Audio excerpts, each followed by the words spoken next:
Marathi hotspot हो मंडळी हो. हॉटस्पॉट इथंच आहे बर का.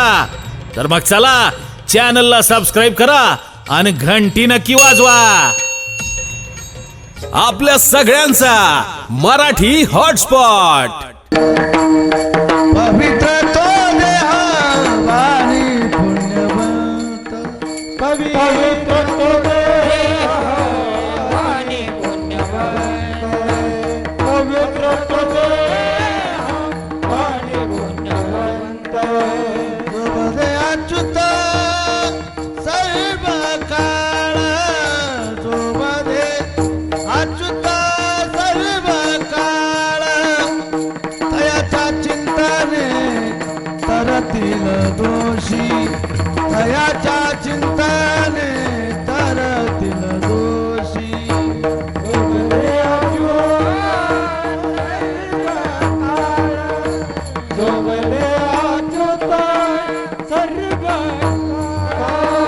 तयाच्या चिंतने तरतील दोषी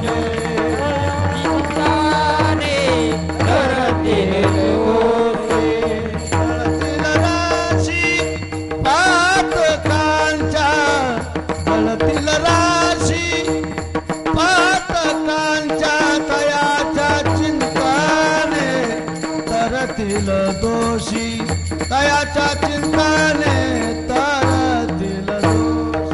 तरतील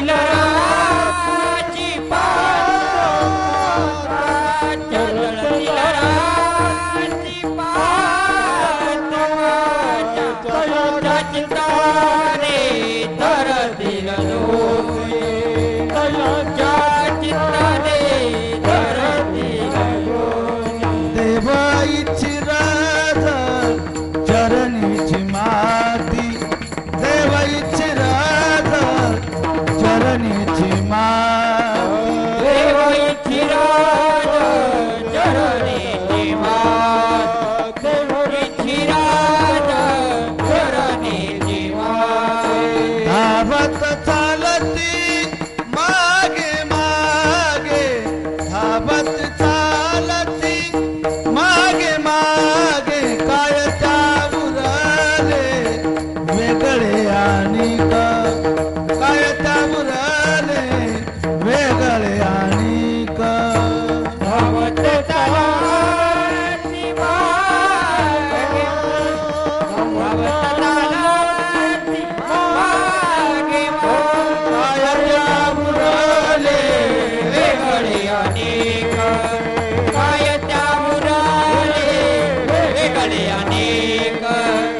दोषी तयाच्या चिंतने तरतील दोषी तरतील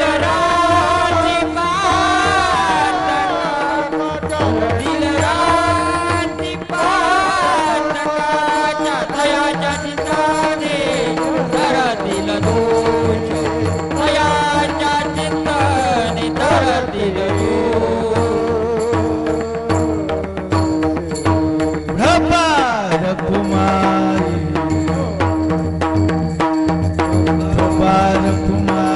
प्रभार कुमारी विठ्ठल विठ्ठल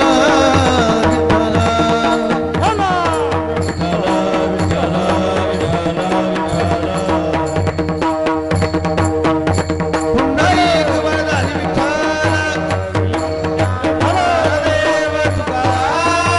तुकाराम पंढरीनाथ भगवान की जय माऊली ज्ञानेश्वर महाराज की जय जगद्गुरु तुकाराम महाराज की जय शांती ब्रह्म एकनाथ महाराज की जय पवन सुत हनुमान की जय पवित्र तो देहवानी पुण्यवंत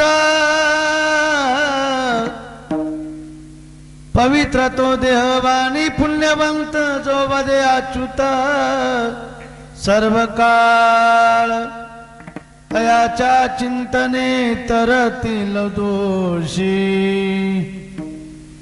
जळतील राशी पातकांच्या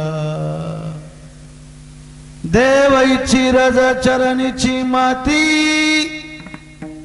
धावत चालती मागे मागे काय त्या उरले वेगळे अनिक वैकुंठ नायक जया कंठी तुका म्हणे देव भक्ताचा संगम तुका म्हणे देव भक्ताचा संगम तेथे ओघनाम त्रिवेणीचा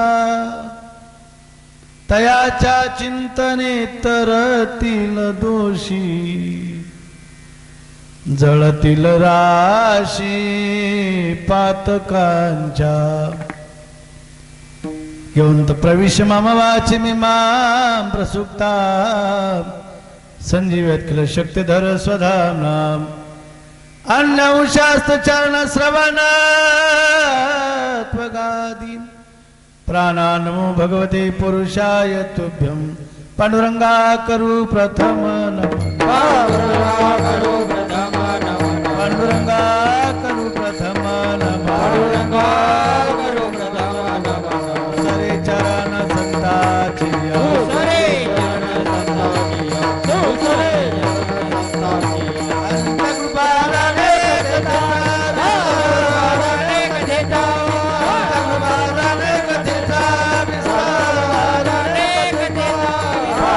सद्गुरुदास तुका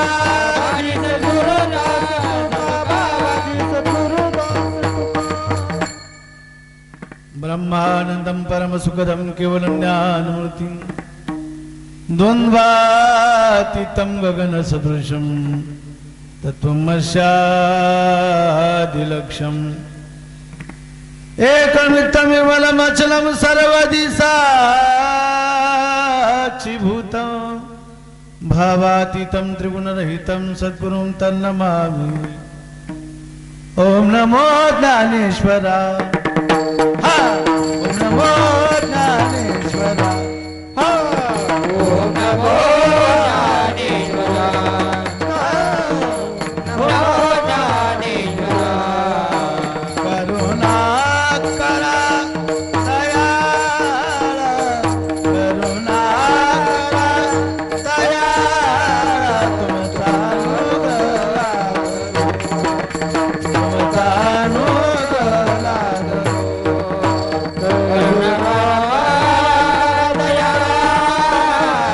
तुमचा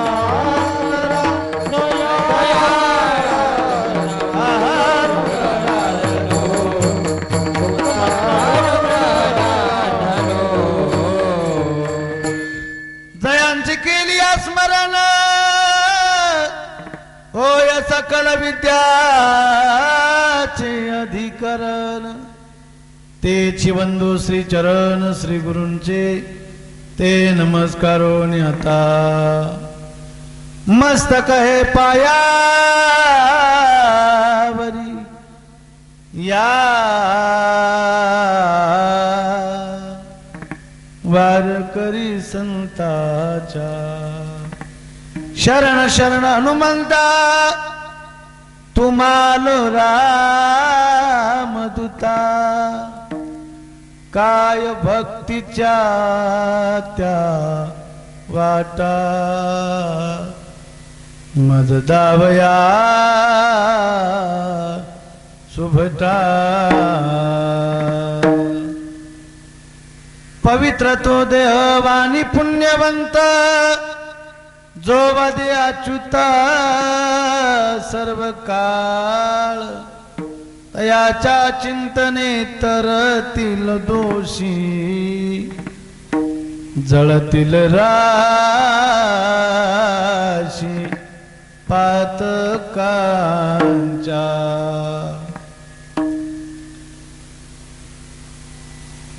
ज्ञानांच्या राजयोग्यांचे मायबाप,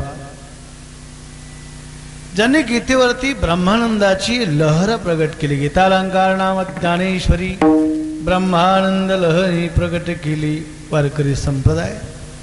भव्य दिव्य अशा प्रकारची इमारत आहे।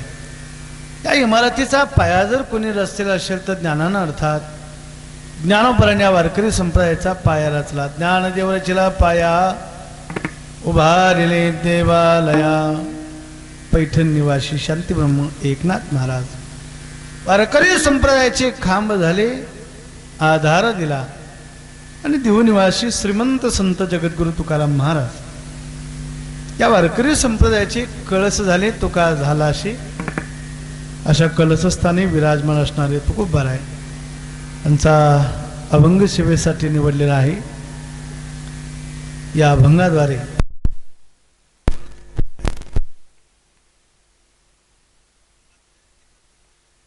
आणि परमानंदाची प्राप्ती सांगत असताना दुःख जीवनामध्ये वजा झालं पाहिजे आणि परमोच्च सुख जीवाला मिळालं पाहिजे। या करता या जगामध्ये ज्याची गरज आहे त्याचं नाव भगवान आहे।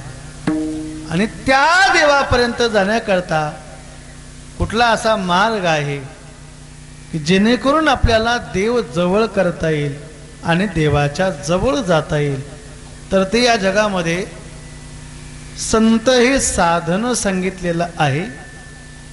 आणि ते संत जीवन नेमकी कसं असतं त्याचं दिग्दर्शन करणारा महाराजांचा गोड असा अभंग आहे।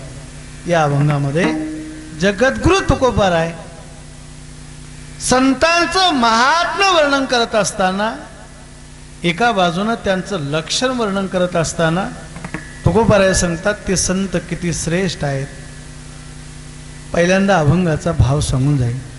या अभंगामध्ये जगद्गुरु तुकोबाराय सांगतात की संत या जगामध्ये पवित्र आहे, लक्षात ठेवा, जगामध्ये अनेक गोष्टी पवित्र आहे, पण तुकोबरायला दुसऱ्या गोष्टीचा विचार न करता फक्त एकच सांगितलं की या जगात संत पवित्र आहे.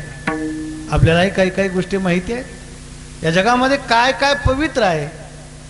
गंगा ही पवित्र आहे, अजून अनेक गोष्टी पवित्र आहे, मी पुढे सांगतो तुम्हाला. पण या सगळ्या गोष्टीचं नाव न घेता तुकाराम महाराज सांगतात की संत या जगामध्ये पवित्र आहे. संतांचा देह पवित्र आहे, संतांची वाणी पवित्र आहे. काय कारण?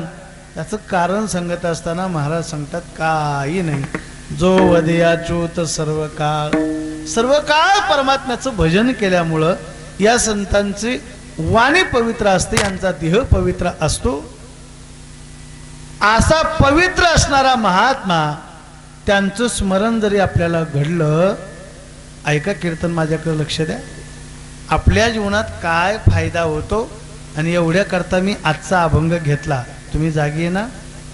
हा अभंग मी कीर्तनासाठी का घेतला याचं उत्तर दुसऱ्या चरणामध्ये आहे की संत जीवनाचा आणि मानवी जीवनाचा नेमकी काय संबंध आहे, त्या संबंधाचा विचार मी तुम्हाला आज सांगणार आहे. काय फायदा आहे? तुम्ही जागी आहे ना? काय फायदा आहे?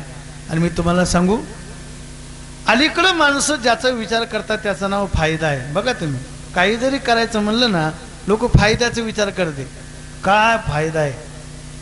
2 रुपयाचा चहा जरी पाजायचा म्हणला तरी आजचा माणूस 3दा विचार करतो. 3दा काय? याला चहा पाजून काय फायदा? तर इथं आपण एवढे जमा झालो, आपण हा सप्ताह करतो, आपण देवाची भक्ती करतो, याचा नेमकी काय फायदा आहे? तर ऐकून ठेवा, प्रत्येकाला सुखाची गरज आहे, सुखासाठी देवाची गरज आहे, देवापर्यंत पोहोचण्यासाठी संताची गरज आहे. आणि त्या संत दर्शनाचा काय फायदा आहे, संत संगतीचा काय महात्म्य आहे, त्याचं वर्णन करत असताना महाराज सांगतात, नुसतं मुखानं आपण या संतांचं नामस्मरण जरी केलं तरीही माणसाच्या जीवनातलं अनेक जन्माचं पाप धुवून जातं. जळतील राशी पातकांच्या. संतचा महात्मा या जगामध्ये किती महान आहे याचं वर्णन करत असताना तुकोबराय पुढे सांगतात, काय सांगावं तुम्हाला, विश्वाचा नायक आहे, ब्रह्मांडाचा नायक आहे भगवान परमात्मा. पण त्या परमात्म्याला या जगामध्ये कुणाचं वेड लागत असेल तर ते संत महात्मे आहेत.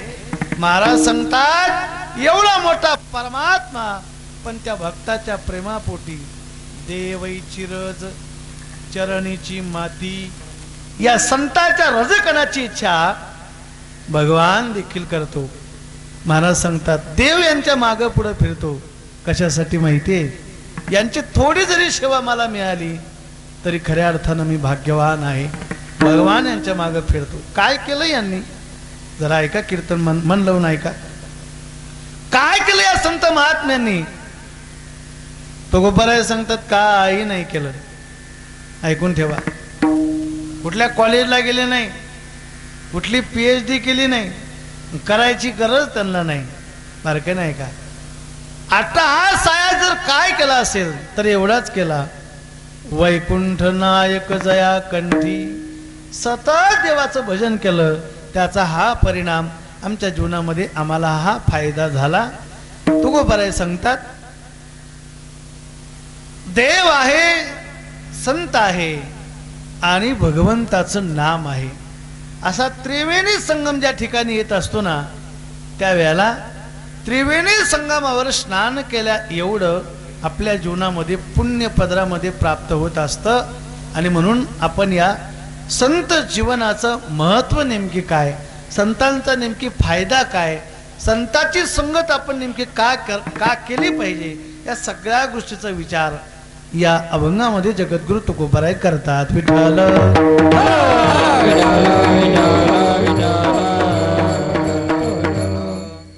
सेवेला प्रारंभ करण्यापूर्वी अल्पसा परिहार देणं गरजेचं आहे.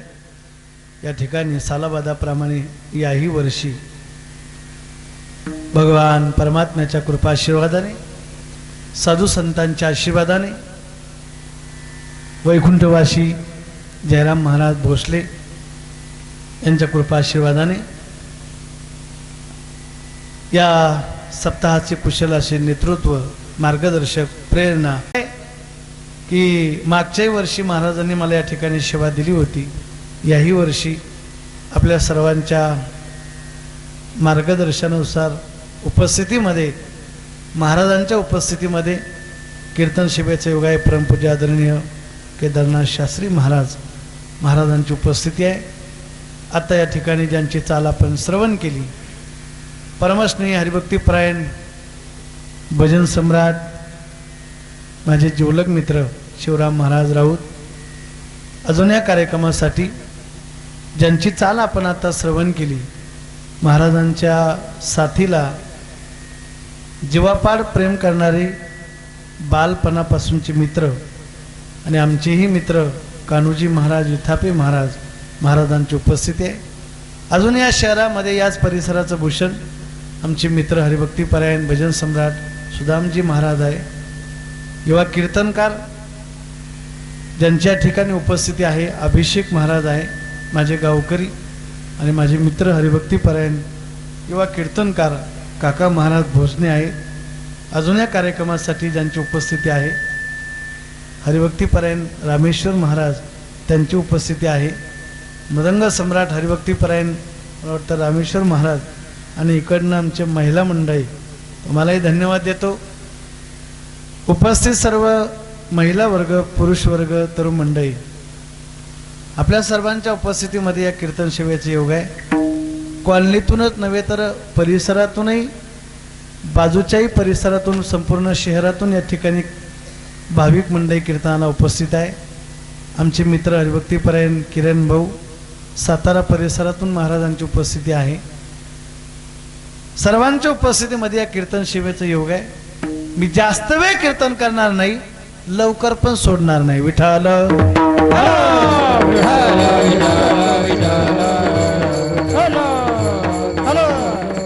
पहिली महत्वाची गोष्ट, कीर्तनात सूचना अत्यंत महत्वाच्या आहे. कीर्तनातून कोणी उठून जायचं नाही, जायचं असलं आता जायचं काही हरकत नाही. दुसरी महत्वाची गोष्ट, कीर्तनामध्ये कोणीच बडबड करायची नाही. तिसरी महत्वाची गोष्ट, कीर्तनामध्ये कोणी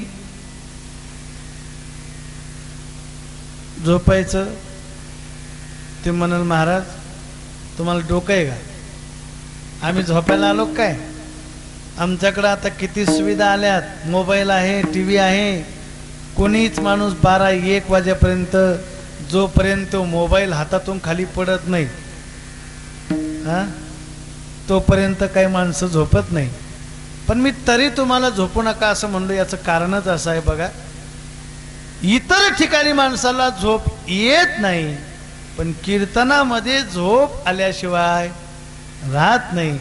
आणि लक्ष देऊन ऐका, खरं तर जाग करण्यासाठीच कीर्तन असतं, म्हणूनच कीर्तनामध्ये झोपायचं नसतं. विठ्ठल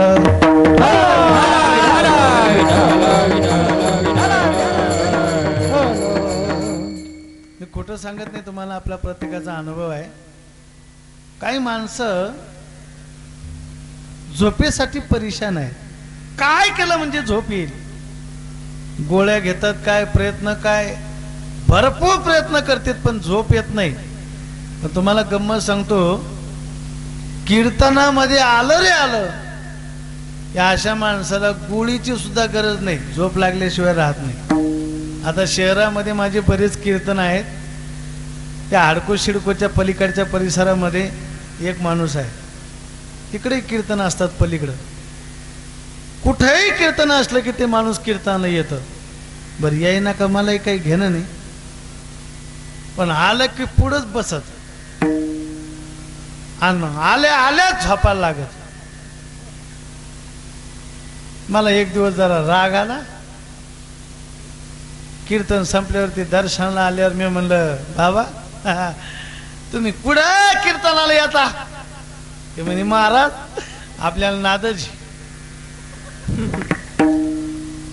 म्हणलं नाद चांगला आहे, पण तुम्ही पुढं नका बसा, जोराव माग बसा, जा माग. ते म्हणे का बरं? अरे तुम्ही आला की झोपायला लागता, पुढं बसून झोपणं चांगलं आहे का ड्रायव्हर शेजारी? ड्रायव्हर शेजारी बसून झोपणं चांगलं आहे का?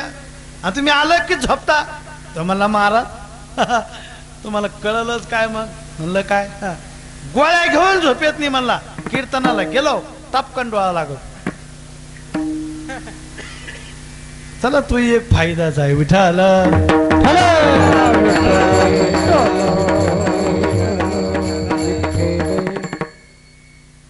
माझी विनंती आहे तुम्हाला, काय संसारामध्ये तुम्ही झालं सगळीच माणसं आज एवढी त्रस्त आहे ना, चेहऱ्यावर हसू राहिलेलं नाही आजकाल, हे की नाही? कोणाकडं पाहावं ना आज वाटत का 2-4 कान फडीत दिले काय त्याच्या, हे की नाही? असं फ्रेश बसा बघा. हां, मी एवढ्या लांबून तुमच्याकरता आलो आणि काही नाही, गेले बोलता बोलता 2-4 दिवस राहिले, 2-3 दिवस, आहे की नाही? याचा आनंद घ्यायचा कीर्तनाचा, प्रसन्न राहायचं, टवटवीत राहायचं. तुम्ही जेवढं प्रसन्न राहाल, चांगलं कीर्तन ऐकाल ना, पटकन संपून टाकतो. हां, जर तुम्ही कीर्तनाला उशीर केला, आहे की नाही, मग आपलं कीर्तन उशिरा संपणार. हां, मी बोललं की पटपट बोलत राहा. आज हा अभंग मी कीर्तनासाठी का घेतला तुम्हाला सगळ्याला कल्पना नसेल, परंतु आमच्या सर्व महाराष्ट्रातील तमाम वारकरी मंडळी, त्यातल्या त्यात महाराज मंडळी, आमच्या श्रद्धा सगळ्यांची माय असणारी परमपूज्य आदरणीय उभा महाराष्ट्र, आज ही जी टाळकरी मंडळी आपण पाहतोय ना, ही भजन प्रमाण एवढं सुंदर गायन आज जर आपल्याला प्रत्येक महाराष्ट्रात प्रत्येक सप्त्यात ऐकायला भेटत असेल, त्याचं एकमेव कारण परमपूज्य आदरणीय भजन साधना. भजन म्हणलं की ज्यांच्या जो भजन शब्द आला की त्याच्या पुढं महाराष्ट्रात जर कधी महाराज लोकांच्या मुखात ज्यांचं नाव येत असेल तर ते रामचंद्र बाबा, बोधे बाबा आज अनंताच्या प्रवासामध्ये निघाले, अनंतामध्ये विलीन झाले. अतिशय दुःखद अशा प्रकारची ही वारकरी संप्रदायावरती कधीही न भरून येणारी पोकळी आहे. शास्त्री महाराज झालं, मी झालो, महाराष्ट्रातील जेवढी नामांकित कीर्तनकार आहे त्या सगळ्यांचे गुरुस्थानी असणारे नवे नवे त्यांच्या हाताखाली शिकलेले ही सगळे गायक मंडळी, महाराज मंडळी आपल्याला पाहायला सापडतात. म्हणून उभा महाराष्ट्र आज आम्ही सर्व मंडळी बाबांच्या त्या विरहामध्ये, दुःखामध्ये आहोत. आणि म्हणून आज माझ्या डोळ्यापुढं तसा वेगळा अभंग होता, पण केवळ आणि केवळ आज बाबांच्या स्मरणामध्ये आपलं हे कीर्तनाचं जावा याच दृष्टिकोनातून मी अभंग केवळ बाबाची सेवा करण्यासाठी घेतलेला आहे. कोण बोधे बाबा मला असं वाटतं तुम्हाला माहीत नाही, हे की नाही, पण तुम्हाला माहीत झाले पाहिजे हा त्याच्या पाठीमागचा उद्देश आहे. नाही तर आता आमच्यापैकी सगळ्यांना माहिती, तुम्हाला सगळ्यांना माहीत असेल अशातला भाग नाही, पण तुम्हाला पण ते माहीत व्हावा. आमच्या महाराजांनी इच्छा प्रगट केली की पुढच्या वर्षी या सप्ताहाच्या पत्रिकेमध्ये मी परमपूज्य आदरणीय बोधे बाबा यांच्या पुण्यतिथीच्या निमित्तानंच मी या सप्ताहाला पुढच्या वर्षी त्या निमित्तानं मी या ठिकाणी कार्यक्रम करणार असं मला महाराज बोलले. आणि म्हणूनच माझ्याही पुढं हा अभंग डोळ्यापुढे आला. आज या अभंगाच्या माध्यमातून बोधे बाबा कोण होते, बोधे बाबांनी या महाराष्ट्राला नेमकी काय दिलं, मला असं वाटतं ते संत पदापर्यंत जाऊन पोहोचले. नेमकी त्यांच्या जीवनामध्ये त्यांनी असं काय केलं की आज तमाम महाराष्ट्र त्यांच्यासाठी, त्यांच्या दर्शनासाठी, अंतिम दर्शनासाठी आळंदी क्षेत्रामध्ये, मला असं वाटतं फक्त आम्हीच एवढी इथं आहे ना, हे तुमचं सप्ताह, तुमचं कीर्तन आहे, महाराजांची कथा आहे, माझं कीर्तन आहे, म्हणून आम्हीच फक्त आज इथं आहोत. बाकी संपूर्ण महाराष्ट्र आज लाखो समाज बाबांच्या अंत्यदर्शनासाठी आळंदी क्षेत्रामध्ये आहे. आपणही, आपल्याला तिथपर्यंत नाही जाता आलं, पण माझ्या कीर्तनाच्या माध्यमातून, या अभंगाच्या माध्यमातून कदाचित आपल्याला त्यांचं या निमित्तानं स्मरण झालं तर एक सांगतो तुम्हाला, खरं तर संत महात्म्यांना श्रद्धांजली अर्पण करायची नसते, ध्यानात घ्या. साधू संत महात्म्याला, एखाद्या महाराजाला श्रद्धांजली अर्पण करायची नसते. तर मला असं वाटतं या भजनाच्या, या सप्ताहाच्या आणि या कीर्तनाच्या माध्यमातून आपण जर देवाचं भजन करत असेल आणि त्यांचं स्मरण करत असेल तर आपल्याला श्रद्धांजली वाहण्याची गरज नाही. तर ऐकून ठेवा, आपल्याला त्यांचा आशीर्वाद मिळाल्याशिवाय राहणार नाही. याकरता आजचं हे कीर्तन. विठ्ठल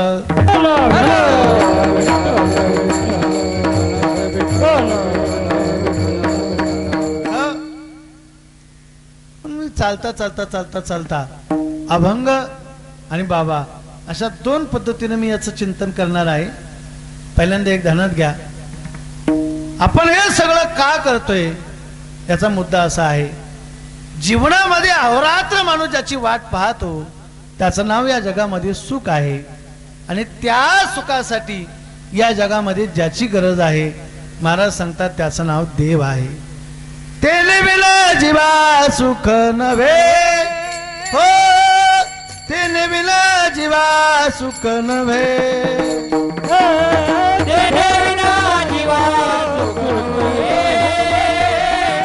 तेने बिना जीवा सुख नव्हे. आपुलत एका देव करून घ्यावा, तेने बिना जीवा सुख नव्हे, तेने बिना जीवा सुख नव्हे. आपुलत एका देव करून घ्यावा, तेने बिना जीवा सुख नव्हे, तेने बिना जीवा सुख नव्हे. बारकं नाही का कीर्तन. आपल्याला अहोरात्र ज्याची गरज आहे त्याचं नाव या जगामध्ये सुख आहे. आणि त्या सुखासाठी या जगामध्ये ज्याची गरज आहे त्याचं नाव देव आहे. तेने बिन जीवा सुख नव्हे, परमात्म्याशिवाय या जगामध्ये आपल्याला सुख नाही. मग आता त्याच्या पुढचा प्रश्न असा निर्माण होतो, त्या देवापर्यंत आम्हाला जर जायचं असेल, आणि दुसरं वाक्य आहे त्या परमात्म्याने आपल्यापर्यंत यावं असं वाटत असेल तर आपण या जगामध्ये नेमकी काय केलं पाहिजे जरा ध्यानात घ्या. ज्ञानोबराची भाषा गोड आहे. मी हरपला गिवसावा जेतना मगोश भरवा करीती माझा. ज्या ठिकाणी भगवत भक्त माझं भजन कीर्तन करतात, ज्या ठिकाणी भजन कीर्तन असतं, ज्या ठिकाणी अखंड हरिनाम सप्ताह असतो, ज्या ठिकाणी साधू संत महात्मे माझं भजन करतात, भगवान ज्ञानोबराच्या भाषेत सांगतायत मी तिथं राहतो. हो माझे भक्त राहती जेथे, नारदानी उभा तेथे, नारदानी उभा तेथे, नारदानी उभा तेथे. हो माझे भक्त राहती जेथे, नारदानी उभा तेथे,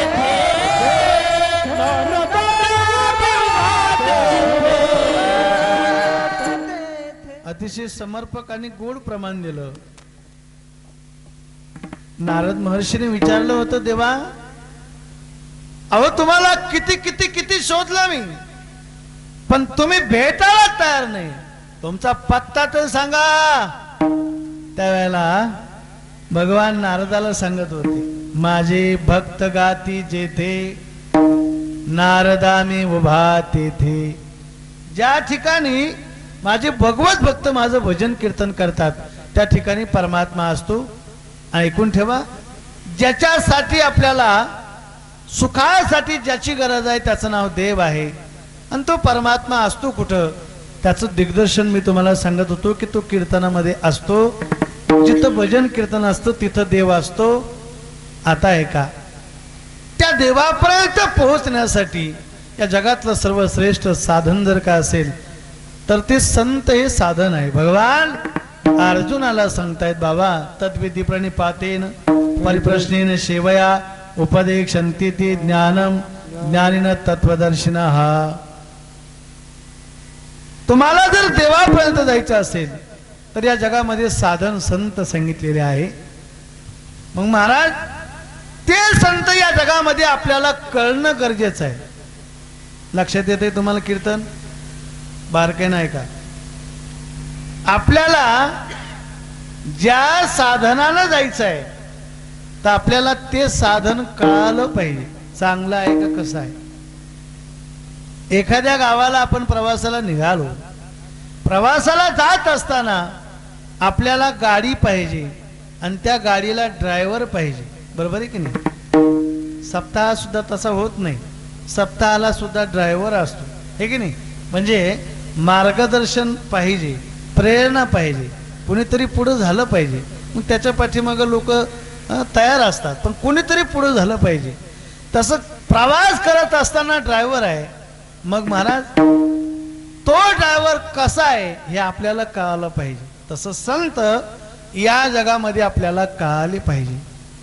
मी जाणीवपूर्वक सांगतो, मोठं दुर्दैव आहे या जगामध्ये संत आहे पण ते संत आपल्याला कळत नाही, हे सगळ्यात मोठं दुर्दैव आहे. जसं जगाचा इतिहासामध्ये असं म्हणतायत की महाराष्ट्राच्या मातीमध्ये जेवढे संत जगात झाले नाही तेवढे संत एकट्या महाराष्ट्रात झाले. पण दुर्दैव महाराष्ट्राचा असा आहे का ते संत महाराष्ट्राला कळाले नाही, ते संत या जगाला कळाले नाही. ते संत एवढे महत्वाचे आहे ज्यांच्याशिवाय आपल्याला सुख भेटू शकत नाही, ज्यांच्याशिवाय देव भेटू शकत नाही. ते संत आपल्याला कळावा या दृष्टिकोनातून आजचं हे चिंतन आपलं होणार आहे. विठ्ठल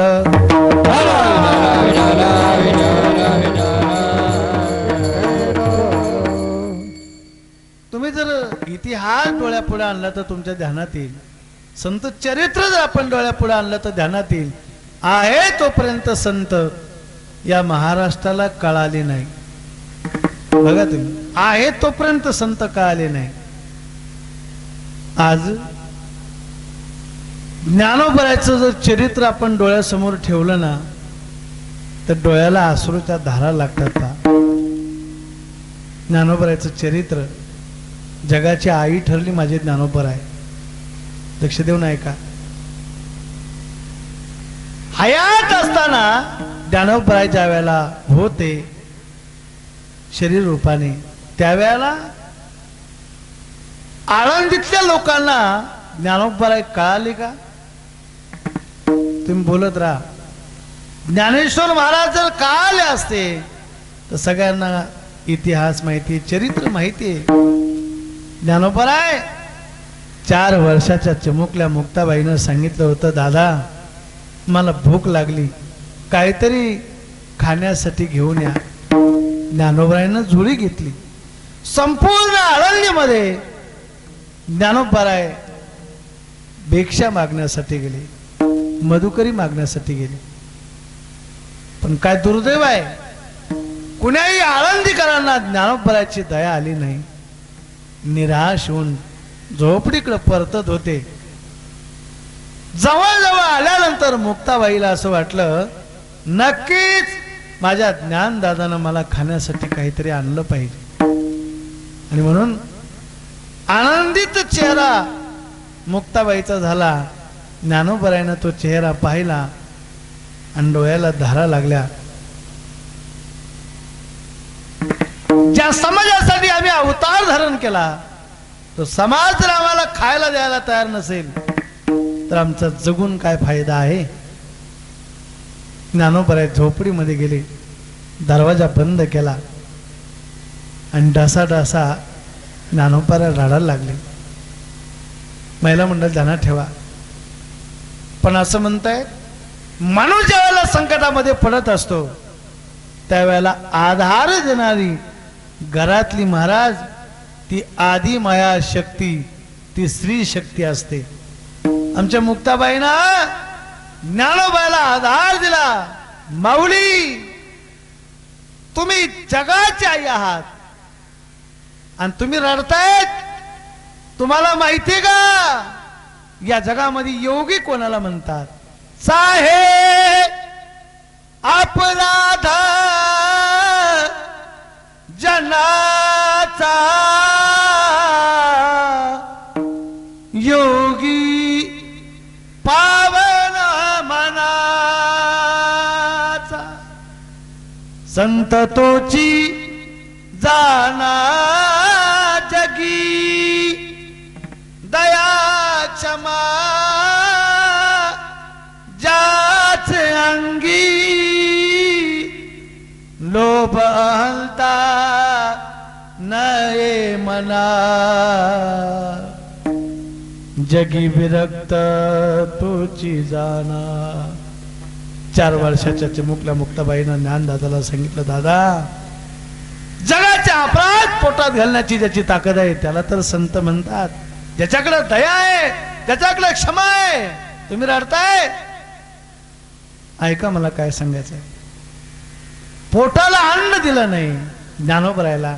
तुम्ही जागा असेल तर कीर्तन करून बघा. तुम्हाला पोटाला अन्न दिलं नाही ज्ञानोबरायला, पण आज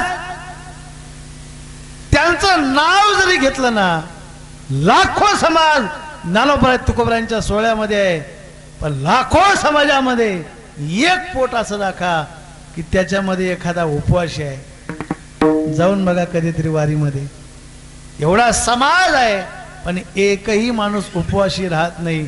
केवळ ज्ञानोबा तुकोबा भजन करत जातात. मी अजून बोलन, तुम्हाला ऐका. ज्ञानोबानं जग सुखी व्हावा, किंबहुना सर्व सुखी, विश्व कल्याणाची भावना अंतकरणामध्ये जिच्या होते ती ज्ञानोबराय आहेत.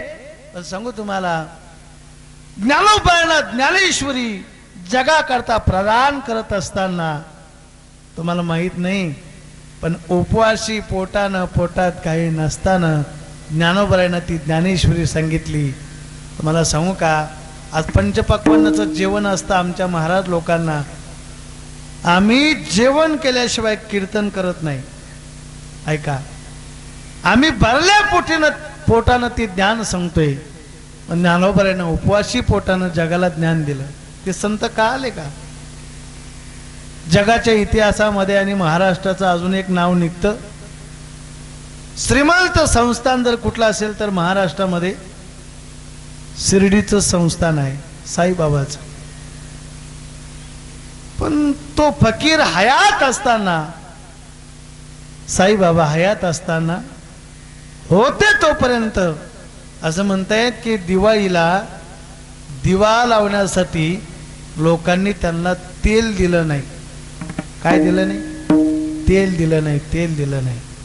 पण सांगू तुम्हाला, आता सध्या नुसतं साईबाबाचं नाव जरी घेतलं ना, तर सध्याच्या काळामध्ये त्या शिर्डीतल्या सर्वसामान्य माणसाची रोजची दिवाळी आहे. विठाल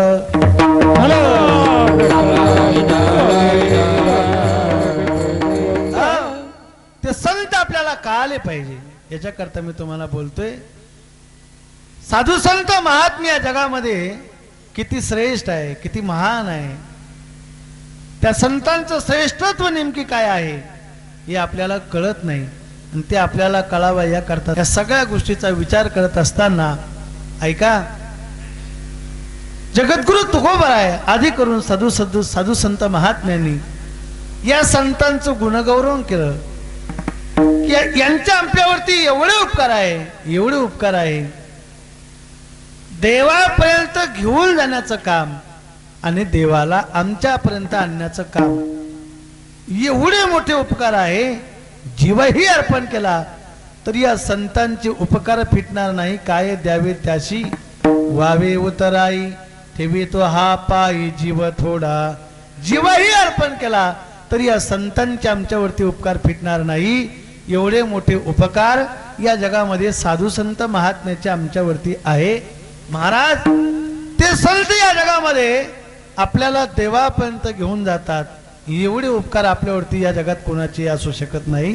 केले उपकार सांगू काय उपकार सांगू मी काय पाप न करी ऐसी माय पान करी ऐसी माय हरणे त्यांच्या हे देखिले पाय तुळांच्या देखिले पाय दिले अक्षय अभय दान गाय केले उपकार सांगू काय केले उपकार सांगू काय केले उपकार सांगू काय उपकार सांगू मी काय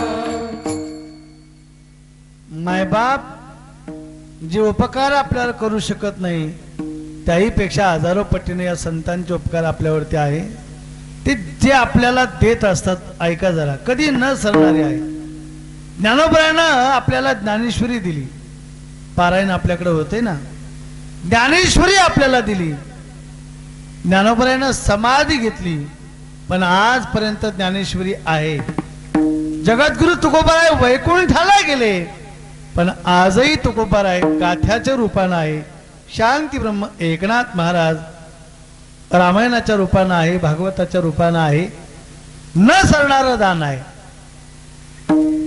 सरकारनं दिलेलं कधी पुरत नाही, मायबापानं दिलेलं कधी उरत नाही, संतानं दिलेलं कधी सरत नाही, जीव परमार्थ करत नाही, पापी कधी डरत नाही, कीर्तिवंत कधी मरत नाही, समुद्र कधी भरत नाही, विष कधी जिरत नाही, आणि एवढं तुमच्या डोक्यात शिरत नाही. म्हणून आमच्या लोकांचं जरा चांगलं बरं आहे. नाही कळलं? मी परत एकदा सांगतो बघा, तुमच्या मागं लय ताण आहे. सरकारनं दिलेलं पुरत नाही, मायबापानं दिलेलं उरत नाही, संतानं दिलेलं सरत नाही, जीव परमार्थ करत नाही, पापी कधी डरत नाही, कीर्तिवंत कधी मरत नाही, समुद्र कधी भरत नाही, विष कधी जिरत नाही, आणि एवढं तुमचं डोक्यात शिरत नाही, हे की नाही? संतांनी जे आपल्याला दान दिलेलं आहे ते कधी न सरणारं दान आहे. याचा अर्थ असा आहे, त्यांचे उपकार या जगामध्ये न सांगण्यासारखे आहे. नवे नवे येथे उपकारासाठी आले गरजा वैकुंठी. या संत महात्म्यांच्या येण्याच्या पाठीमाग केवळ उपकार करणं हाच एक धर्म आहे. विठाला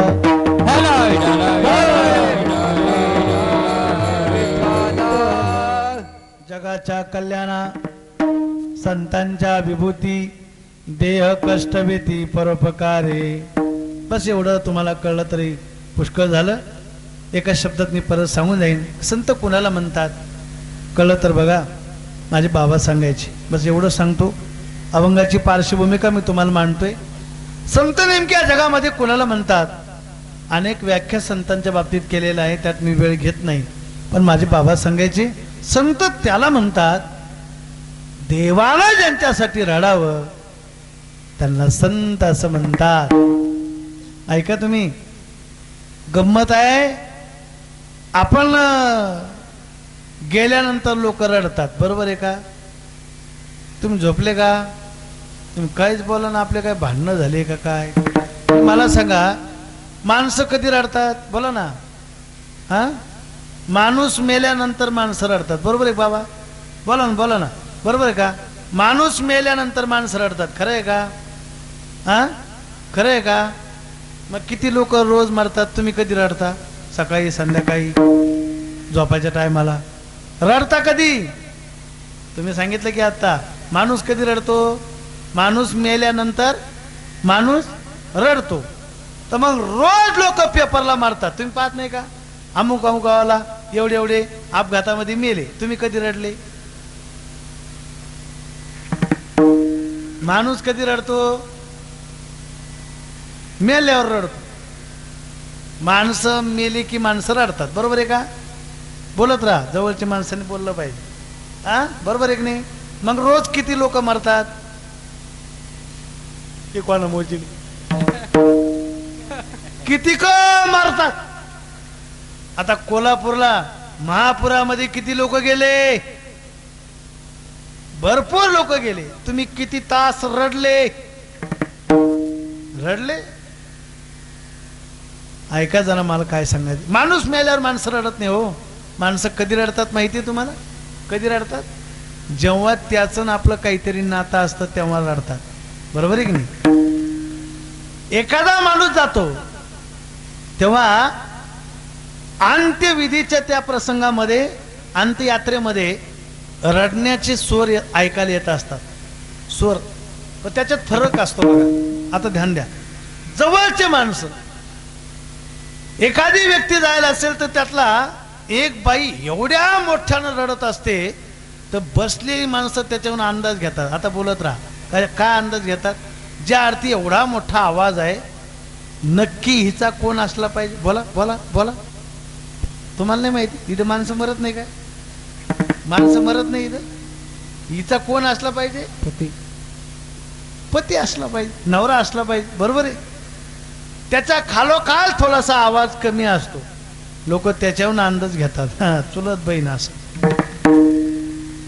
आणि त्याच अंत्ययात्रेमध्ये गल्लीच्या बाहेर, घराच्या बाहेर एक जण तंबाखू मळत असतो. तिथं बसलेला असतो, तंबाखू मळत असतो. लोक त्याच्यावरून अंदाज घेते. कशाचा?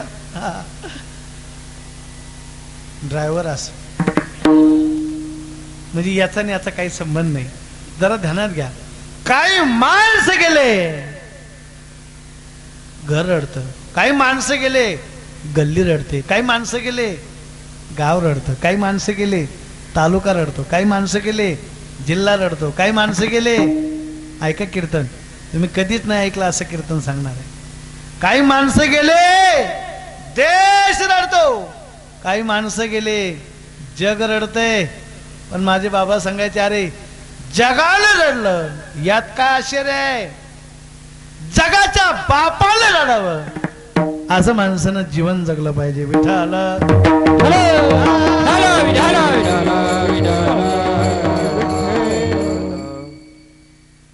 इतिहासामध्ये, पुराणामध्ये दोन गोष्टी आहेत. भगवान दोन भक्ता करता रडला. त्यातला पहिला भक्त भागवतामध्ये सुदाम देव आहे. आमच्या सुदाम देवा करता परमात्मा ढसा ढसा रडला. लक्षात घ्या. जेव्हा सुदामदेव द्वारकेला गेले, कथा सगळ्यांना माहिती, वेळ नाही घेत मी. द्वारकेला पोहोचल्यानंतर परमात्म्याला निरोप मिळाला, माझा बाल मित्र सुदाम आला. भगवान धावत पळत गेले, कडकडून मिठी मारली. राज सिंहासनावर सुदाम देवाला बसवलं. जगाचा बाप आहे, ब्रह्मांडाचा नायक आहे. सुदाम देवाच्या पायथ्याशी बसला. आणि ऐका, देवानं पाद्य पूजा करण्याकरता बाहेरचं पाणी नाही आणलं. मग परमात्मा एवढा रडला, एवढा रडला, एवढा रडला. सुदाम देवाची ती अवस्था पाहून जगाच्या बापाला अश्रू अनावर झाले. देखी सुदाम जी की दिन दशा, करुणा करके रोए. पानी परात को हाथ जियो नहीं, नैनन के निरसे पग धोए. डोळ्यातल्या असून भगवंतानं सुदामाचे पाय धुतले. एवढा परमात्मा त्या सुदाम देवासाठी रडला. देवानं रडावं असं माणसानं जीवन जगलं पाहिजे. आपलं फार अवघड आहे. आपल्याला म्हणावं लागतं, लोक आली दर्शक राडा, दर्शक आवाज काढा, लोक आली भेटायला. आपल्याला म्हणावं लागतं. आणि दुसरं उदाहरण माझ्या ज्ञानोबराईचं आहे. जेव्हा ज्ञानोबराय आळंदीमध्ये समाधी घेत आहेत, स्वर्गातील इंद्रचंद्र महेंद्र सर्व देव आळंदीमध्ये आहे. महाराष्ट्रातील सर्व तमाम वारकरी मंडळी, सर्व महाराज मंडळी आणि सर्व महाराष्ट्र ज्ञानोबराच्या समाधी सोहळ्याला हजर आहे. आणि लक्षात घ्या, एका बाजूला निवृत्तीनाथ महाराजांनी आणि एका बाजूने भगवान परमात्म्यानं ज्ञानोबराला धरलं, समाधी स्थळापर्यंत नेलं. 3 वेळेस ज्ञानोबराने आज जगताला साष्टांग दंडवत घातला. अखेरचे डोळे झाकले, समाधी शिळा ठेवण्यात आली. सर्व समाज रडत होता, सर्व समाज आज शांत झाला. पण काय आश्चर्य, टाहो फोडून परमात्म्यानं रडायला सुरुवात केली. ज्या वेळेला ज्ञानोबराय भूमिगत झाले, दिसायला तयार नाही, जगाच्या बापाला अश्रू अनावर झाले. ऐका जरा, रुक्मिणी आई साहेब जवळ बसलेल्या होत्या. रुक्मिणी आई साहेब विचारतायत, देवा तुम्ही आतापर्यंत आम्हाला ज्ञान सांगत होता की रडू नका रडू नका रडू नका, आता तुम्हाला काय झालं? त्यावेळेला भगवान सांगतात, देव म्हणती रुक्मिणी हा एक योगी देखिला नयनी, हेची ज्ञान संजीवनी जान त्रैलोक्याची. असा एक संत पाहिला, असा एक योगी पाहिला ज्याच्याकरता मला रडायला येते. त्यावेळेला रुक्मिणी, प्रभू तुम्ही ज्यांच्या करता रडताय, अशा लेकराला जन्माला घालणारी जी आई आहे, त्या आईची कूस किती पवित्र असेल. धन्य धन्य जयाचे कुशी, ज्ञानदेव जन्मले. मला काय सांगायचंय, देवानं ज्यांच्या करता रडावं त्यांना संत असं म्हणतात. माझे बाबा सांगायचे, विठाला विठाला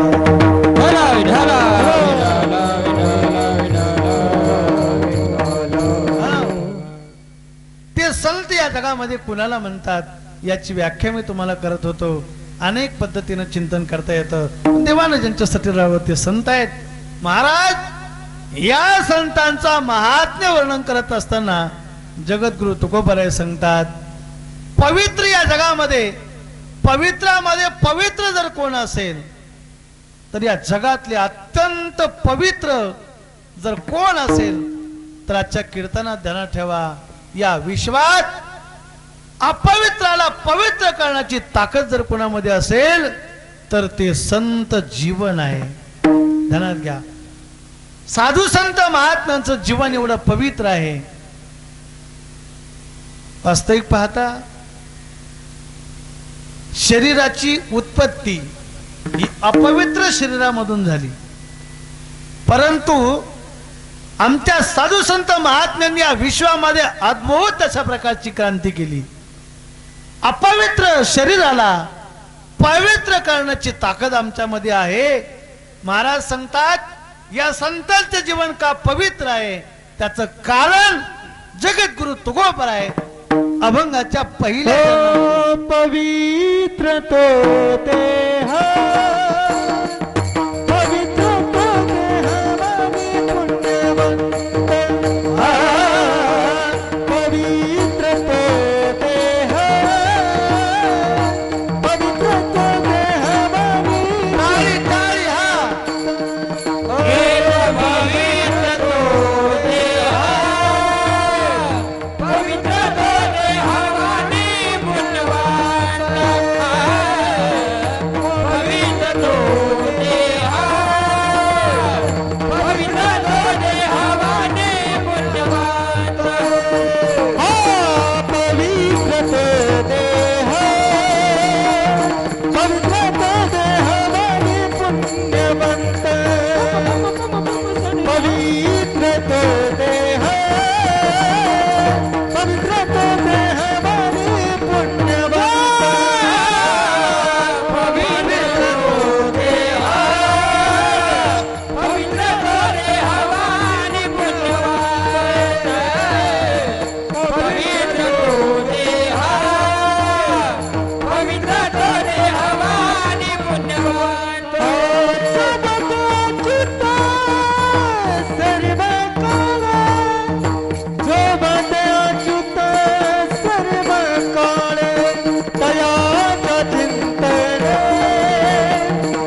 घेतलेल्या अभंगाच्या पहिल्या चरणातला पहिला शब्द पवित्र आहे. या संतांचं महात्म्य काय याचं वर्णन पहिल्या शब्दामध्ये आपल्या लक्षात येईल.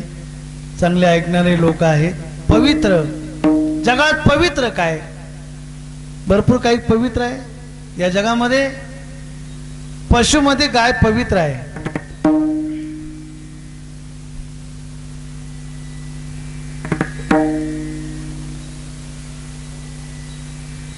पशुमध्ये गाय पवित्र आहे. माझ्याकडे ध्यान द्या. गाय या जगामध्ये पवित्र आहे. पक्ष्यामध्ये मोर पवित्र आहे. काय काय पवित्र आहे? मोर पवित्र आहे. मांजर कशी वाटते तुम्हाला? मांजर मांजर झोपले काय? मांजर तुम्हाला काय सांगा, काही काही लोकांचं असं डोकं खराब होतं त्या मांजरीला पाहिल्यावर. हा, काही चांगल्या कामाला जायचं असावं मांजर आडी असं डोकं खराब होते. एकाला मांजर आडवी गेली, असा टोला घातला त्यानं. मांजर म्याव म्याव म्याव करत दुसऱ्या मांजरीकडे गेली. ती मांजर म्हणे, का ग काय झालं एवढं ओरडायला तुला? ती म्हणे, काही नाही ग, एक माणूस मला आडवा गेला, मला त्याचा अपशकुन झाला आणि त्यानं मला टोलाच हाणला. तुम्हाला जागी असलं तर का ना ते काय चाललं म्हणून. कोणाला कोणाचा अपशकुन झाला? हा, याला अपशकुन झाला म्हणून यानं टोला मारला. तिला विचारलं का टोला मारला? म्हणे मला माणसाचा अपशकुन झाला आणि त्यांनी मला टोला मारला. काय काय पवित्र आहे ऐका जरा. मोर पवित्र आहे. भगवान कृष्ण परमात्म्यानं त्याला धारण केलं. गाय पवित्र आहे. अजून काय पवित्र आहे? धातूमध्ये सोनं पवित्र आहे. म्हणून आमच्या महिला मंडळीला सोनं फार आवडतं.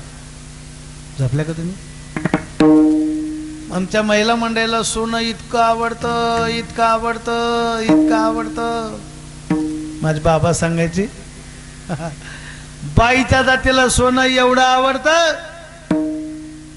पाटा एवढं जरी सोनं गळ्यात बांधून दिलं वडत घेऊन चाललं नाही म्हणणार नाही. इतकं बाईला सोनं. आता तरी ते काय राहिलं नाही जुन्या काळासारखं. पण सोनं पवित्र आहे, घातलं पाहिजे. ते सोनं कसं आहे? पवित्र आहे. अजून काय पवित्र आहे? जाऊ दे, भरपूर काही गोष्टी पवित्र आहे. पण एक पवित्र गोष्ट आहे, गंगा. गंगा ही कशी आहे? पवित्र आहे. किती पवित्र आहे ऐकताय का तुम्ही सगळे? इकडं गंगा ही एवढी पवित्र आहे बर का. गंगा इतकी पवित्र आहे, गंगेचं स्नान केल्यानंतरच माणूस पवित्र होतो असं नाही. वाचे म्हणता गंगा गंगा,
होतं असं नाही. मग वाचे म्हणता गंगा गंगा, एवढी गंगा पवित्र आहे.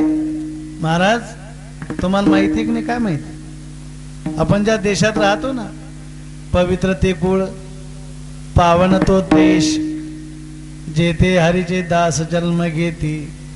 या देशाची जगात ओळख या म्हणून आहे की या देशामध्ये संत आहेत म्हणून हा देश पवित्र आहे. हे कुळ पवित्र आहे. नवे नवे कुणी जर तुम्हाला विचारलं तुम्ही कुठल्या देशामध्ये राहता तर त्याचं उत्तर सांगत असताना असं सांगतात बघा, हम उस देश के वासी है. कळलं की नाही तुम्हाला? जिस देश में गंगा है की नाही. आम्ही आपल्या देशाची ओळख आहे की आपल्या देशामध्ये गंगा आहे. गंगा पवित्र आहे.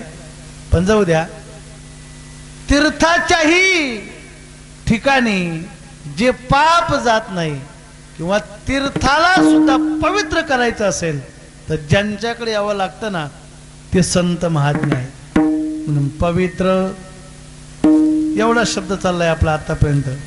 पवित्र. जाऊ पुढे आता. तो देह आहे की नाही, तो देह पवित्र आहे. तो याला फार किंमत आहे. हे सर्व नाम आहे. तो म्हणजे सगळ्याचे नाही. ज्या ज्ञानोबाला स्पर्श झाल्याच्या नंतर त्या टायमाला महाराज लोक विटाळ मानत होते ना, आज त्या ज्ञानोबाच्या दर्शनासाठी 4-4 किलोमीटर लोक बारी लावत आहेत. तो देह पवित्र. ऐका ना, आज लोक त्यांच्या दर्शनासाठी बारीला लागतायत. कशासाठी? तो देह पवित्र आहे. आपला नाही बरं का. तुम्ही आपला नाक डोक्यात घेऊ. आपल्या जाळलेल्या जागेहून कोण जाईना भाऊ. तिकडे जर या खाता निघलाच चुकून मागवाय लागन ते नीट मेलत नाही ती लागन नाही तर का आहे की नाही. आपल्या जाळलेल्या जागेहून सुद्धा कोण जाईना. गेल्यावर सुद्धा आपल्याला लोक घरात सुद्धा लवकर जास्त टाइम ठेवीना. आता नका नका पहिलं बाहेर काढा.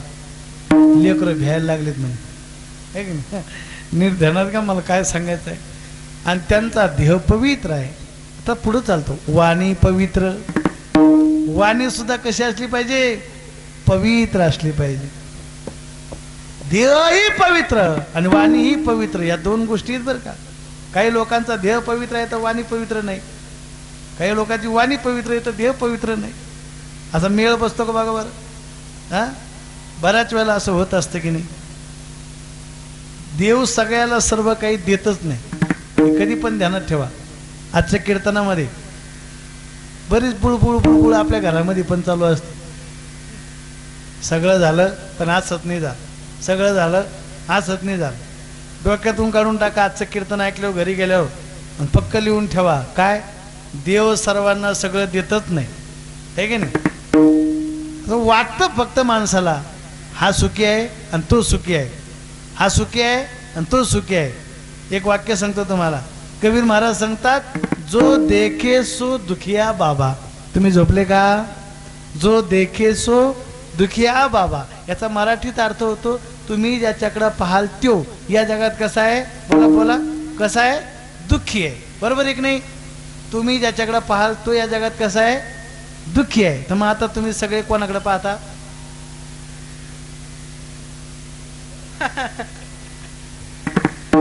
नाहीच कळलं का तुम्हाला?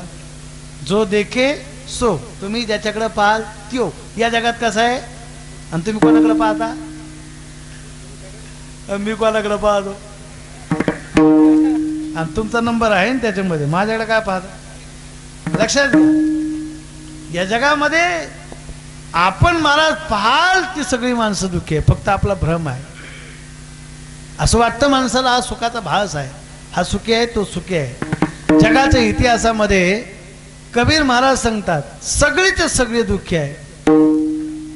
ब्रह्मा विष्णू शंकर दुखिया, जिने सृष्टी जनाई रे. राजा दुखिया, प्रजा दुखिया, दुखिया घर बैरागी. सगळी माणसं या जगामध्ये दुःखी आहे. चला मला काय सांगायचंय तुम्हाला. देहही पवित्र आणि वाणीही पवित्र असं कधी घडत नाही. पण का घडतं? जो वदे अच्युत सर्व काळ. आज ज्यांच्याकरता मी हा अभंग कीर्तनासाठी घेतला, आपल्या सगळ्यांना इथं कीर्तनाला जेवढी जमा झालीत त्या सगळ्यांना हे कळावं की देवाचं अखंड भजन केलं तर त्याचा काय फायदा होतो याकरता सांगतो. त्याचा देह पवित्र होतो आणि त्याची वाणी पवित्र होते. आजचं कीर्तन ज्यांच्याकरता समर्पित आहे, उभं आयुष्य ज्यांनी जीवनामध्ये कीर्तन नाही केलं, भजन, एवढं भजन, एवढं भजन, एवढं भजन, एवढं भजन, एवढं भजन, तर आता जवळपास महिन्याभरापासून परमपूज्य आदरणीय आमचे बोधे बाबा एका जागेवर पडून होते. कोणी जर त्यांना भेटायला गेलं ना तर त्यांनी फक्त एकच इच्छा करायची, तुम्ही मला भेटायला आलात, मला यात आनंद नाही, तुम्ही एखादा तुकोबा राहायचा, माझ्या ज्ञानोबा राहायचा एखादा अभंग म्हणा. आलं की एखाद्याला अभंग म्हणायला लावायचा आणि अभंग ऐका ना, अभंग ऐकता ऐकता त्यांना समाधी लागत होती. आलेला भोग भजनाच्या माध्यमातून त्याचा त्रास होत नसतो, ध्यानात घ्या. मग तो हो नेदी क्षीण आड घाली सुदर्शन.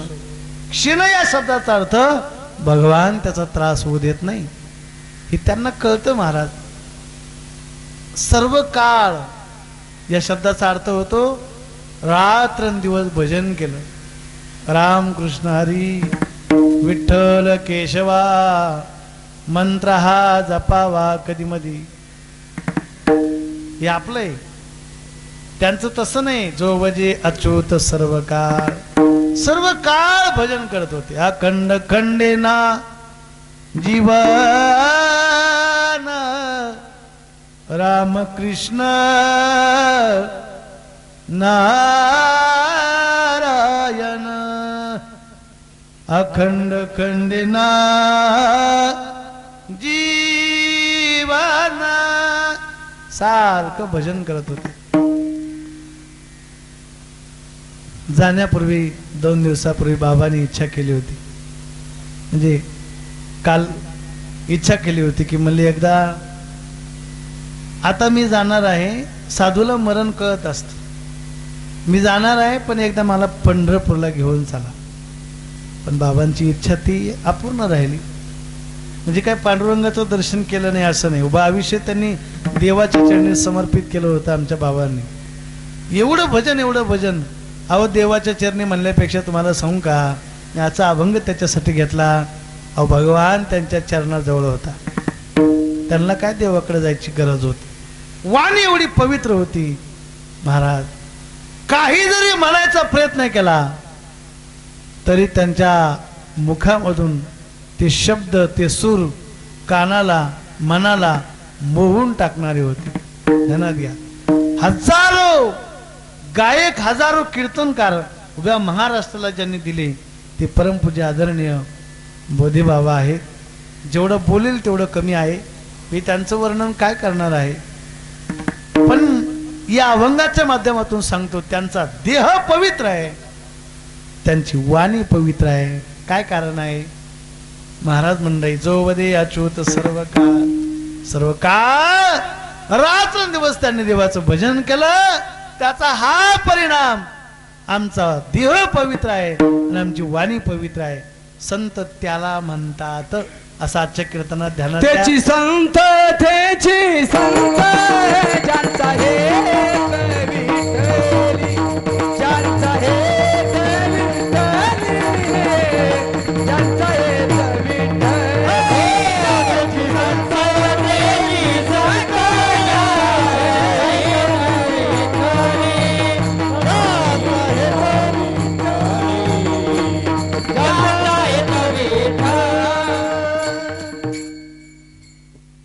संत त्यांची संत ज्यांचा हेत विठ्ठल. संपूर्ण जीवन देवाला समर्पित. तुमच्या डोक्याचा वरचा विषय हा, तुम्हाला नाही कळणार मी काय बोलतो. काही नव्हतं त्यांच्याकडे. 2 धोत्र होते, 2 शर्ट होते. 3रं धोतर जर कोणी त्यांना दिलं तर ते पोरांना देऊन टाकत होते. खिशामध्ये 1 रुपया बी नव्हता. तुम्ही जागे असाल तर कळेल तुम्हाला. आपल्या डोक्याचे केस जायचं मागं झाले. 300 घेऊ कशामुळं. नाताचं कसं होईल. पोराचं लागलं सोयीला पण नाताला भेटन का नाही. पाय नाताला भेटन का नाही. तो पाय ना मसनात गावऱ्या चालल्या ना, आहे की नाही. आपलं सोडून द्यायचं दुसऱ्याचं. त्यांचं जीवन आपल्या बस एकच प्रमाण देईन. तुका म्हणे अंगे व्हावे ते आपण, तरीच महिमान येईल कळू. गायक त्याची किंमत करण्यासाठी आपल्याला त्या क्षेत्रात जावं लागेल. मृदंग समजण्यासाठी त्या क्षेत्रात जावं लागेल. कीर्तनाचं ही तत्वज्ञान तुम्हाला कळण्याकरता कुठेतरी तुम्हाला याचा अभ्यास करावा लागेल, तेव्हा इथं उभं राहता येईल. ध्यानात घ्या. मला काय सांगायचं आहे, आमचे तुकाराम महाराज सांगतात, मला विमान घेण्यासाठी आलं. पण का आलं त्याचं कारण, कवतुक वाटे झालिया वेचाचे, नाम मंगळाचे तेने गुणे, माझ्या उपकारासाठी वागविला मुनकंठी. आम्ही त्याचं भजन केलं, त्याचा देह पवित्र आहे, त्याची वाणी पवित्र आहे. तुम्हाला मी सांगतो ऐका, काहींचा देह पवित्र आहे, काहींची वाणी अपवित्र आहे. म्हणून बरीच मंडळी आहेत पण त्यांचा प्रभाव समाजावरती पडत नाही. काय कारण आहे, त्यांची वाणी पवित्र नाही. ज्ञान पवित्र आहे पण वाणी पवित्र नाही. एक प्रसिद्ध उदाहरण आहे महाभारतातलं, तेवढं सांगतो, गमतीचं आहे आणि पुढे चालतो. काही काळजी करू नका, अभंगातले 2 चरण जरी सुटले ना तरी आजचं कीर्तन माझं सार्थक झालं, मी असं समजणार आहे. महाभारतामध्ये पांडवांनी राजस्व यज्ञ केला. पटपट ऐका, माझ्याकडे लक्ष द्या. राजस्व यज्ञ केला. यज्ञामध्ये भगवान परमात्म्याकडे पत्रवाळी उचलण्याचं काम होतं. लक्ष देऊन ऐका. आणि प्रत्येकाची कामं वाटून दिलेली होते. त्याच्यामध्ये भीमदादाकडे काम होतं. कोणतं काम होतं? पंक्तीमध्ये कोणाला कमी जादा, माझ्याकडे लक्ष द्या, कमी जादा कोणाला वाढायचं. पंक्तीत राहते ना ते फिरणारे, त्यांच्याकडे काहीच नसतं राव, हातात काहीच नसतं त्यांच्या. पाणी नाही, भात नाही, बुंदी नाही, काही नाही, फक्त हातात अंगठी राहते. इथे वाडा तिथे वाडा, इकडे आणा तिकडे आणा. पंक्तीतली म्हणजे याला बाहेर काढा, याला बाहेर काढा. त्याचं भीमदादाकडे काम होतं कशाचं? वाढायचं पंक्तीमध्ये. पण कोणाला कमी जादा आहे पाहायचं काम होतं, वाढायचं नाही, पाहायचं काम होतं.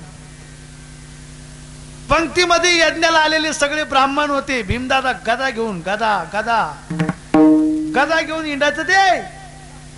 आणि मग पंक्तीत म्हणत, कोणाला काही कमी आहे का रे? आणि एवढी गादा पाहिल्यावर मला सांगा तुम्ही, इथं लोक प्रेमानं वाढून लोक जेवायला तयार नाही. हा, आणि ही गादा पाहिल्यावर कोण खाणार आहे? ते ब्राह्मण होते ना, ब्राह्मण वाळून गेले, वाळून.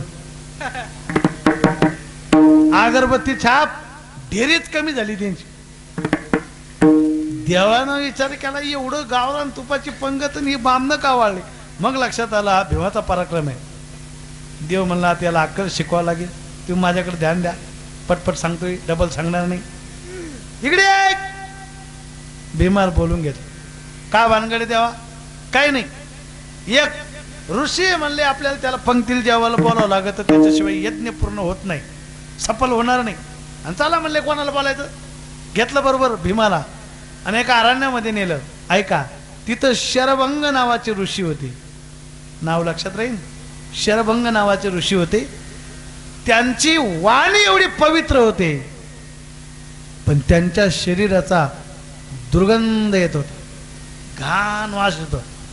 1 किलोमीटर त्यांचा घाण वास यायचा, पण वाणी वेदाच्या रुचा गात होती. परमात्म्यानं तिकडे घेऊन चालले. भीमाला वास यायला लागला. पण आता देवा पुढं पुढे शहाणपणा करता, नाकाला फडकं लावलं, रुमाल लावला आणि देवाच्या मागोमाग चालायला लागले. आणि तिथं आणलं आणि दे म्हणले यांना आमंत्रण. भीम विचार केला, म्हणला देवा डोकं आहे, याचा एवढा वास येतोय, म्हणला याला जर तिथे नेलं तर बामनं पळून जाती.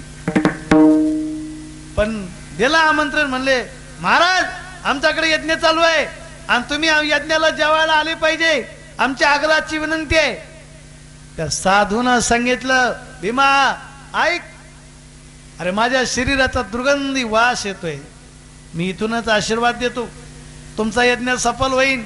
भीम म्हणे बरं झालं रे भाऊ, बिना औषधाची खरूच गेली मला, चांगलं झालं मला. वापस निघाले देव आणि भीम.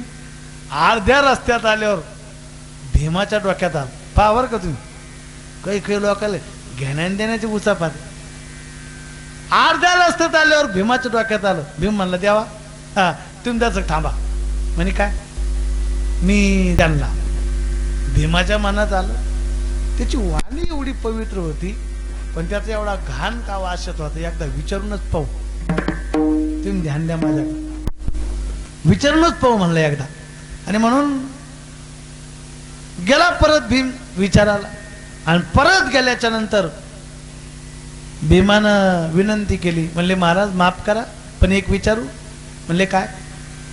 म्हणले तुमची वाणी एवढी पवित्र आहे पण तुमच्या शरीराचा एवढा घाण वास काय येतो. ते म्हणले भीमा तुला आशीर्वाद दिला होता मी. तुझं काम झालं होतं. तू कशाला उगं घेणं देणं उचापात करायला. पण आता विचारलं तर सांगतो म्हणे तुला काय झालं. म्हणे आम्ही यज्ञ केला होता. यज्ञामध्ये कोणाला कमी जादा हे पाहण्याचं काम माझ्याकडे होतं आणि मी पंक्तीमध्ये गदा घेऊन फिरत होतो. मला त्याचा परिणाम माझ्याकडे पाप झालं पाप. आणि त्याचं प्रायश्चित्त मी भोगतोय. मला माझ्या शरीराचा दुर्गंध वास येतोय. भीमाला कळलं. तुम्हाला कळलं नाही. भीमानं जे धूम ठोकली देवापाशी आणि देवाचे पाय झाले. म्हणलं देवा अरे एवढं सांगायचं होतं तर मग घरी सांगायचं गदा फेकून दिली असती. म्हणलं देव पवित्र आहे वाणी पवित्र आहे. इथं वाणी पवित्र आहे आणि देह अपवित्र आहे. वाणी पवित्रच असेल असं काही नाही. कधी कधी माणसं उंच थरावर पण जातात. माझ्याकडे लक्ष द्या. पदानं मोठी माणसं होतात. श्रीमंतीनं सत्तेनं ऐश्वर्यानं मोठी माणसं होतात. पण असं काही समजायचं नाही की त्यांची वाणी पवित्रच राहते. असं काही समजायचं नाही. आता सध्याच्या काळामध्ये तुम्हाला चांगला अनुभव येतो. उंच पदावर गेलेले लोक असतात पण त्यांच्या तोंडात बोलता बोलता काय बोलतील ते काही सांगता येत नाही की. हा समाज आहे लोक आहे जनता आहे हक्क आहे मागणार आहे. साहेब आम्हाला पाणी नाही पाणी. आता नाही सांगायचं आहे की नाही. ज्याला कळायचं त्याला कळ. मला काय सांगायचं. सगळ्यांचं देह पवित्र आहे वाणी पवित्र आहे ती फक्त संताची. काय कारण जो बदे अच्युत सर्व काळ देवाचं भजन केलं. महाराज सांगतात ऐका असा जो कोणी नामधारक या जगामध्ये संत आहे त्याचं सुद्धा नामस्मरण केलं आपल्याला काय फायदा. दुसऱ्या चरणात दयाच्या चिंता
दुसऱ्या चरणामध्ये महाराज सांगतात तयाच्या चिंतने तरतील दोषी जळतील राशी पातकांच्या.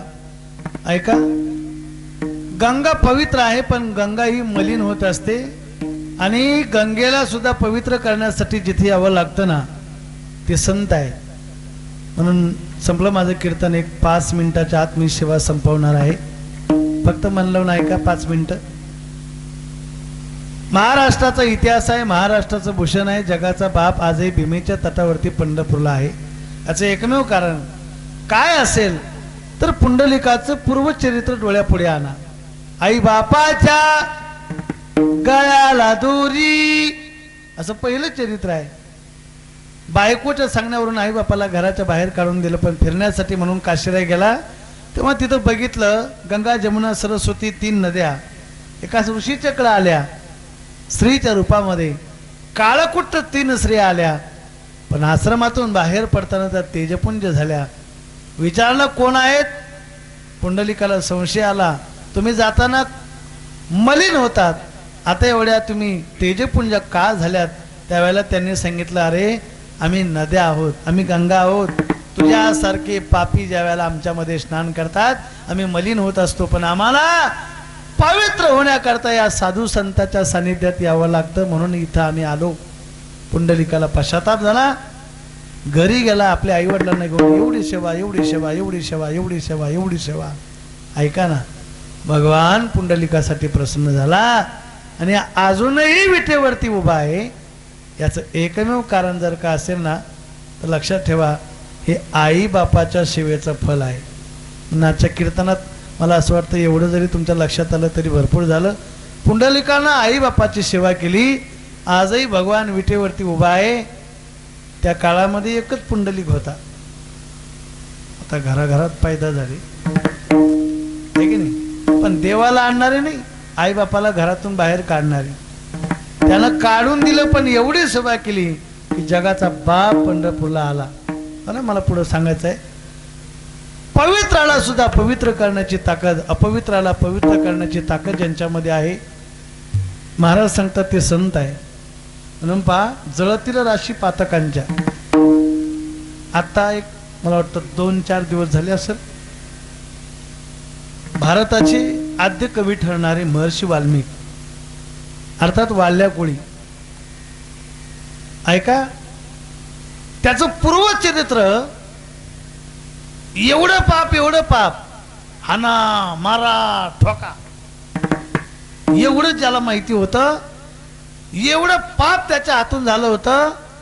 पण ऐका ना, सहज नारदाची स्वारी तिथून चालली होती. नारदानं सांगितलं, वाल्या अरे कोणासाठी पाप करतोय? हे चरित्र तुम्हाला सगळ्याला माहिती आहे. पश्चाताप झाला, महाराज आता माझा उद्धार कसा होणार? म्हणले काही नाही, तू रामनामाचं जप कर. तो म्हणला आपल्याला एवढंच येतं, हाना मारा ठोका. ते म्हणे मग एक मन मारा मारा मारा येतं ना तुला? म्हणे हा. म्हणे मग म्हण तसं, असं मारा मारा मारा मारा मारा मारा असा उलटा जप केला वाल्यानं. त्या माराचं राम झालं आणि एवढा जप केला एवढा जप केला, महाराज वाल्याचा वाल्मिक ऋषी झाला. आणि यात काय आश्चर्य आहे? कोळ्याची कीर्ती वाढली गण, केले रामायण रामादी, बोलिले वाल्मिक तैशीची करीन, वर्तोनी दावीन नामा म्हणे. त्याच्या म्हणण्याप्रमाणे देवाला चालावं लागलं. हा कशाचा परिणाम आहे? एका संत भेटीमध्ये त्यांच्या सानिध्याच्या संगतीचा परिणाम. अनेक जन्माचं पाप जातं. म्हणून पहा, तुका म्हणे जाती, संतांच्या दर्शनामध्ये पाप सुद्धा जळून जातं. हा, तुका म्हणे जपे जाती संताच्या जपे, हे की नाही, पापे. हा, तुका म्हणे पापे जाती संताच्या, पुण्यवंत व्हावे घेता सज्जनाची नावे. पुण्यही प्राप्त होतं आणि पापही निघून जातं. म्हणून तयाच्या चिंतने तरतील दोषी, जळतील राशी पातकांच्या. आजचं हे कीर्तन ज्या निमित्तानं हा अभंग माझ्या डोळ्यासमोर आला. आपलं सप्ताहाचं निमित्त काय असेल मला माहीत नाही, पण आजच्या दिवशी माझ्या डोळ्यासमोर हा अभंग होता. आणि म्हणून परमपूज्य आदरणीय गुरुवर्य स्वानंद सुख निवासी ब्रह्मलीन परमपूज्य आदरणीय रामचंद्र बाबा बोधे बाबा यांच्या जीवनाला तंतोतंत समर्पित असणारा हा अभंग आहे. की महाराज आज आपण त्यांचं कीर्तनामध्ये जेवढे स्मरण करणार आहोत, कळत न कळत आपल्या जीवनामध्ये आपल्याकडून घडून गेलेले जेवढे पाप असणार आहे, माझं मत आहे बघा, मन लावून तुम्ही कीर्तन श्रवण करता आहात. श्रवण ही सुद्धा एक फार मोठी भक्ती आहे, ते सुद्धा एक फार मोठं भजन आहे. मी कीर्तन करतोय तेही एक भजन आहे. आणि हे भजन जर कधी बोधेबाबांना आज आवडलं तर निश्चित देवाला ते आपलं भजन पोहोचणार आहे. आपल्या जीवनातलं थोडं तरी पाप आजच्या कीर्तनात धुवून जाणार असा माझा भाव आहे. महाराज किती पवित्र होते, किती वाणी पवित्र होती, त्यांचं नाव किती पवित्र होतं. बोधे येणे बोधे, आहे की नाही? बोध या शब्दाचा अर्थ काय होतो माहिती? जागरूकता निर्माण होणं, सत्याच्या मार्गावर वाटचाल करणं. हे नामस्मरण, हे नाम शक्ती ज्यांची होती ती परमपूज्य बोधे बाबा, ऐका ना, त्यांचं नामस्मरण आज आपण जेवढ्या वेळेस करणार आहोत, मी नक्की सांगतो तुम्हाला, आपल्या सगळ्यांचं या माध्यमातून, आजच्या कीर्तनाच्या माध्यमातून जो गेलेला वेळ आहे, जो तास 2 तास आपला गेलेला वेळ आहे, या वेळाचं नक्कीच आपल्या आयुष्यातला काही वेळ सार्थकी लागला असं मला असं वाटतं. हां, जन्म आलो त्याची आजी फळ झाले साची. खऱ्या अर्थानं आपलं जन्माचं सार्थक आहे. तुका म्हणे जन्म आल्याचे सार्थक. आज आपल्या खऱ्या अर्थानं या सप्ताहातला आजचा हा दिवस आणि आजचा हा गेलेला वेळ, त्यांच्या निमित्तानं जर आपण हे कीर्तन करत असेल, माझ्याकडनं जर त्यांचं नामस्मरण होत असेल, तर आपला काळ नक्कीच या माध्यमातून सार्थकी लागणार आहे. एवढंच काय, देव चिरज चरणीची माती धावत चालती मागे मागे. परमात्मा आज या साधू संतांच्या महात्म्यांचा रजकणाची इच्छा करणारा आहे.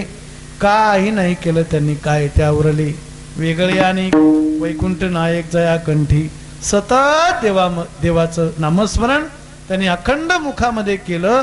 त्याचा परिणाम आमच्या जीवनामध्ये आम्हाला हे ऐश्वर्य आम्हाला मिळालं, ही संपत्ती आम्हाला मिळाली, हे सुख आम्हाला मिळालं. तो परमात्मा आमच्या जीवनामध्ये आम्हाला या भजन शक्तीनं प्राप्त झाला. याकरता एकदा हाताने टाळी वाजवायची, मोठ्या प्रेमानं भजन करायचं. विठोबा रखुमाई, विठोबा रखुमाई, विठोबा रखुमाई, विठोबा रखुमाई, विठोबा